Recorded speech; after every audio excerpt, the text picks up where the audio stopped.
शिखा का ससुराल।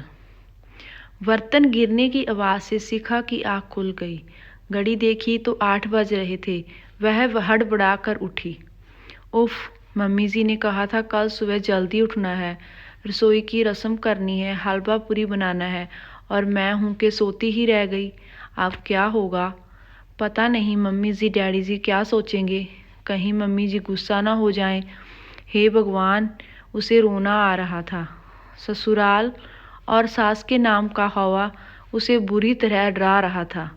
कहा था दादी ने, ससुराल है, जरा संभल कर रहना, किसी को कुछ कहने का मौका ना देना, नहीं तो सारी उम्र ताने सुनने पड़ेंगे। सुबह सुबह उठ जाना, नहा धोकर साड़ी पहनकर तैयार हो जाना, अपने सास ससुर के पांव छूकर उनसे आशीर्वाद लेना। कोई भी ऐसा काम ना करना जिससे तुम्हें या तुम्हारे माँ पापा को कोई उल्टा सीधा बोले। शिखा के मन में एक के बाद एक दादी की बातें गूंजने लगी थी। किसी तरफ वह भागा दौड़ी करके तैयार हुई। ऊंची नीची साड़ी बांधकर वह बाहर निकल ही रही थी कि आईने में अपना चेहरा देखकर वापस भागी। ना बिंदी ना सिंदूर आदत नहीं थी तो सब लगाना भूल गई थी। ढूंढकर बिंदी का पत्ता निकाला, फिर सिंदूरदानी ढूंढने लगी। जब नहीं मिली तो लिपस्टिक से माथे पर हल्की सी लकीर खींचकर कमरे से बाहर आई।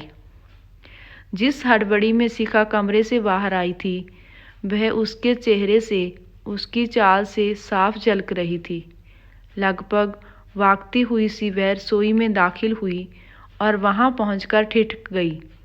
उसे इस तरह हड़बड़ाते हुए देखकर सासू माँ ने आश्चर्य से उसकी तरफ देखा, फिर ऊपर से नीचे तक उसे निहार कर धीरे से मुस्कुराकर बोली, आओ बेटा, नींद आई ठीक से या नहीं?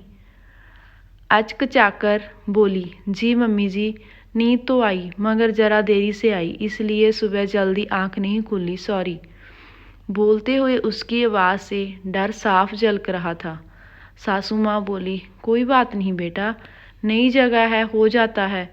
शिखा हैरान होकर उनकी ओर देखने लगी, फिर बोली, मगर मम्मी जी, वो हलवा पूरी। सासू माँ ने प्यार से उसकी तरफ देखा और पास रखी हलवे की कढ़ाई उठाकर शिखा के सामने रख दी और शहद जैसे मीठे स्वर में बोली, हाँ बेटा, ये लो, इसे हाथ से छू दो। शिखा ने प्रश्न भरी निगाहों से उनकी ओर देखा और उसकी ठोड़ी को स्नेह से पकड़कर कहा, बनाने को तो पूरी उम्र पड़ी है, मेरी इतनी प्यारी गुड़िया जैसी बहू के अभी हंसने खेलने के दिन है, उसे मैं अभी से किचन का काम थोड़ी ना कराऊंगी। तुम बस अपनी प्यारी सी मीठी मुस्कान के साथ सवर कर देना, आज की रस्म के लिए इतना ही काफ़ी है। सुनकर शिखा की आंखों में आंसू भर आए। वह अपने आप को रोक ना सकी और लप कर उनके गले से लग गई। उसके रूंधे हुए गले से सिर्फ एक ही शब्द निकला, माँ।